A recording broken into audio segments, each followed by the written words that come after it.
ನಮಸ್ಕಾರ ವೀಕ್ಷಕರೇ, welcome to Suman TV. Sri Lanka cricket ಲೋಕದಲ್ಲಿ ಈಗ ಭಾರೀ ಚರ್ಚೆಗೆ ಕಾರಣವಾಗಿರುವ ವಿಷಯ ವಿಶೇಷ ಬ್ಯಾಟ್ಗಳು. 2026ರ ಐಸಿಸಿ T20 ವಿಶ್ವಕಪ್ಗೆ ಮುನ್ನವೇ ಈ ವಿವಾದ ಭುಗಿಲೆದ್ದಿದೆ. ಶ್ರೀಲಂಕಾ ತಂಡದ ಸ್ಫೋಟಕ ಬ್ಯಾಟ್ಸ್ಮನ್ ಭಾನುಕ ರಾಜಪಕ್ಷ ಅವರು ಭಾರತ ತಂಡದ ಕೆಲ ಆಟಗಾರರ ವಿರುದ್ಧ ಗಂಭೀರ ಆರೋಪ ಮಾಡಿದ್ದಾರೆ ಎನ್ನಲಾಗಿದೆ. ಹೌದು ವೀಕ್ಷಕರೇ, ಭಾರತದ ಕೆಲವು ಬ್ಯಾಟ್ಸ್ಮನ್ಗಳು ಬಳಸುತ್ತಿರುವ ಬ್ಯಾಟ್ಗಳನ್ನು ತನಿಖೆ ಮಾಡಬೇಕು ಎಂದು ಅವರು ಐಸಿಸಿಗೆ ಮನವಿ ಮಾಡಿದ್ದಾರೆ ಎಂಬ ಮಾಹಿತಿ ಹೊರಬಂದಿದೆ. ಬ್ಯಾಟ್ ಒಳಭಾಗದಲ್ಲಿ ರಬ್ಬರ್ ಪದರ ಅಥವಾ ಹೆಚ್ಚುವರಿ ವಸ್ತು ಅಡಗಿಸಿರಬಹುದೆಂಬ ಸಂದೇಹ ವ್ಯಕ್ತವಾಗಿದೆ.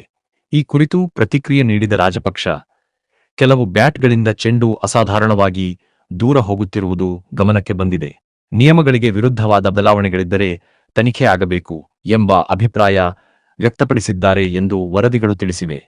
ಆದರೆ ಈ ಆರೋಪಗಳಿಗೆ ಸಂಬಂಧಿಸಿದಂತೆ ಭಾರತ ಕ್ರಿಕೆಟ್ ಮಂಡಳಿ ಅಥವಾ ಐಸಿಸಿ ಇನ್ನೂ ಅಧಿಕೃತ ಸ್ಪಷ್ಟನೆ ನೀಡಿಲ್ಲ. ನಿಜವಾಗಿಯೂ ಬ್ಯಾಟ್ಗಳಲ್ಲಿ ಯಾವುದೇ ಅಕ್ರಮ ಬದಲಾವಣೆಗಳಿವೆಯೇ ಅಥವಾ ಇದು ಕೇವಲ ಅನುಮಾನವೇ? ವಿಶ್ವಕಪ್ ಸಮೀಪಿಸುತ್ತಿರುವ ಹೊತ್ತಿನಲ್ಲಿ ಈ ಆರೋಪ ಕ್ರಿಕೆಟ್ ಲೋಕದಲ್ಲಿ ಹೊಸ ಚರ್ಚೆಗೆ ಕಾರಣವಾಗಿದೆ. ಇದರ ಬಗ್ಗೆ ನಿಮ್ಮ ಅಭಿಪ್ರಾಯವೇನು? ಕಾಮೆಂಟ್ ಮಾಡಿ ತಿಳಿಸಿ. ಇನ್ನಷ್ಟು ಕ್ರೀಡಾ ಅಪ್ಡೇಟ್ಗಳಿಗಾಗಿ ನೋಡುತ್ತೀರಿ ಸುಮನ್ ಟಿವಿ.